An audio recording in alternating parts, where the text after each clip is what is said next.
I had a crazy experience in a keke. One day, I wanted to go to the bank, so I boarded a keke. There was one person inside, and then I didn't even say I was going to the bank. I told them I was going to drop at the head of the junction because the bank was just there. And then we passed somebody, and then that person was holding like a 500 naira note. So as at then, that was big money. Like keke, if you're entering a keke, you must tell them how much you have, so they know if they have change. So he just said, see someone holding 500 naira, doesn't have that kind of change.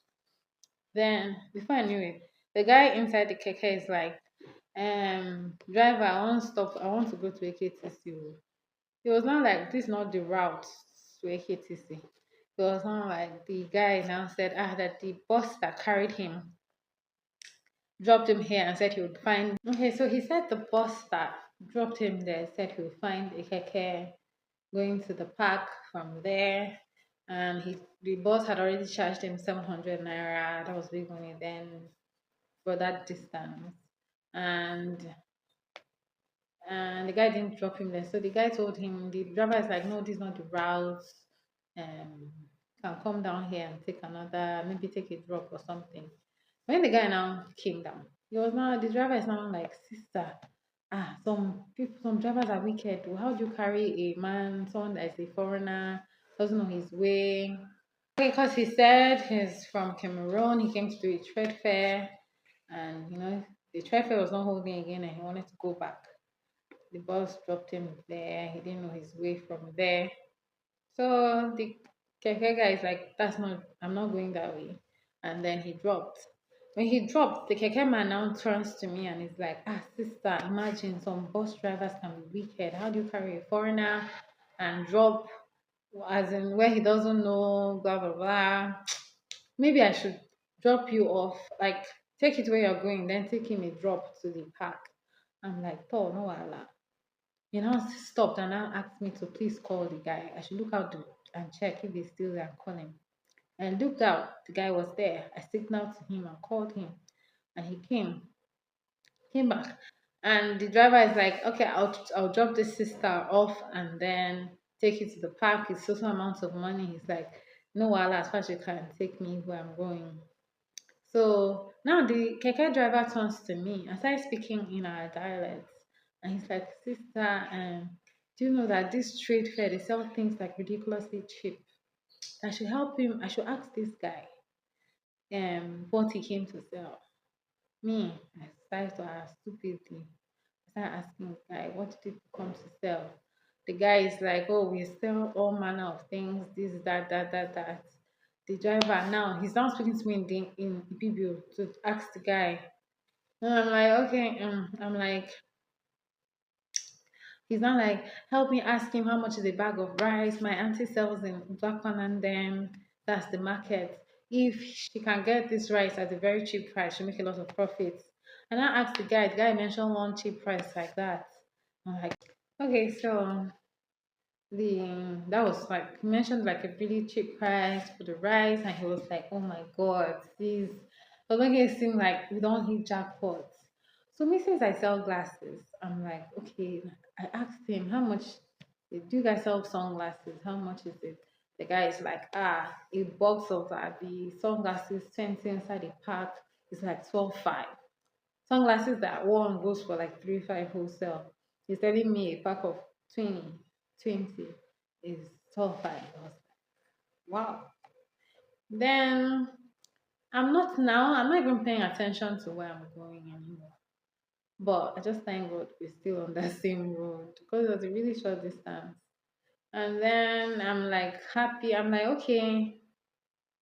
The keke guy was just hyping the guy, was just hyping, sounding so happy.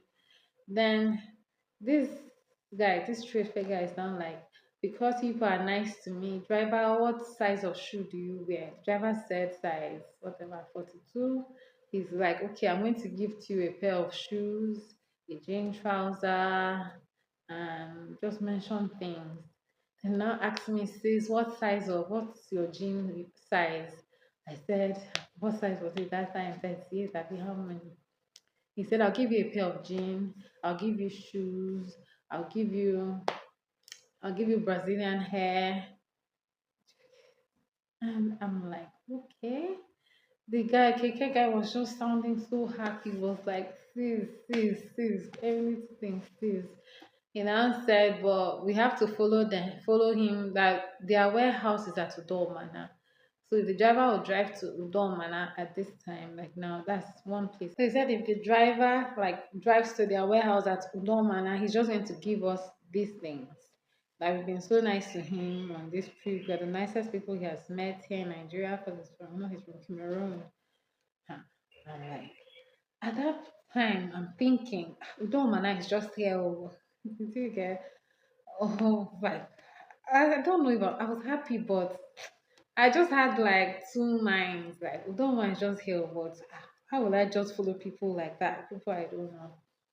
The driver is like, sis, we don't hit jackpot today. Let's go see Udoma here. Their warehouse. Let us go.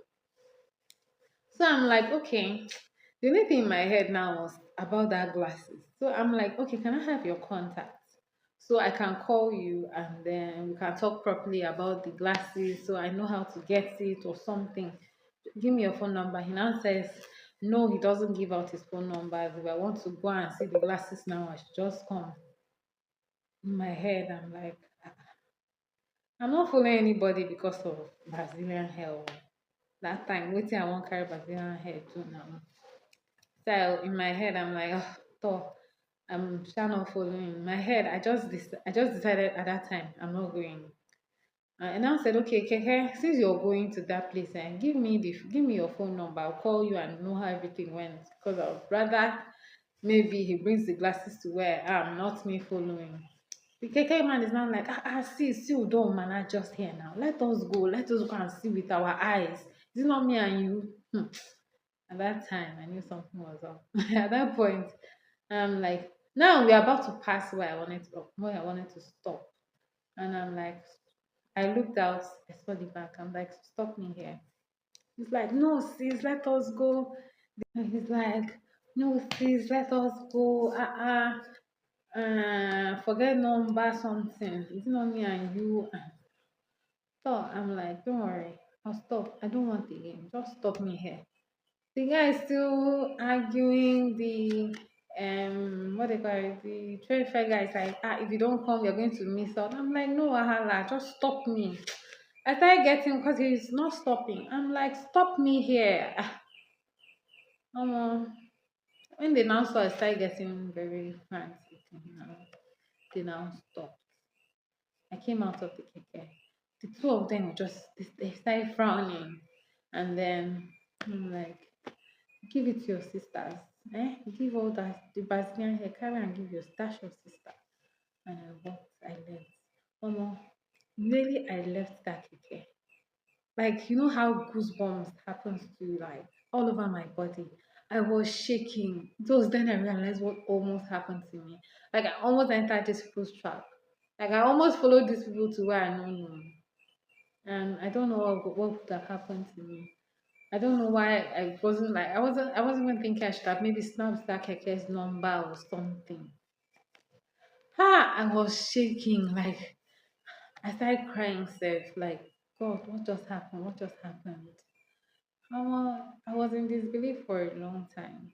So then after then I started hearing stories of like other people's experiences, how this same thing happened to them and then they got everything those people had, they got their ATMs, they got their cards. I heard so many stories and I'm like, oh my hey God. It almost happened to me, but I thank God it didn't. Some people said it touched them and hypnotized them. It was then I started believing that like things are happening and everyone needs to be careful. Ever since then, if you start a conversation with me inside Keke and you're looking somehow, I know one style. Or like I barely even answered anyone inside Keke except it's maybe someone I know or I'm very sure you're just a normal passenger. If not, any kind of conversation, stupid conversation, I'm shocked. I know they talk again. See me that was joyfully doing interpreter for somebody, not knowing that they're probably trying to do something to me, work on my mind. And I thank God that in my head, I know that nobody gives anybody anything for free. In my head, all I was even happy about was the sunglasses, going to buy it at affordable prices. No, it's not their Brazilian hair because then it's not like I needed a Brazilian hair or anything. The offer was juicy, but it wasn't. You want to give me something for free for what now? It's nothing free. Nothing is free. So this is my story. Please subscribe to my channel and be careful out there. Love you guys. Bye.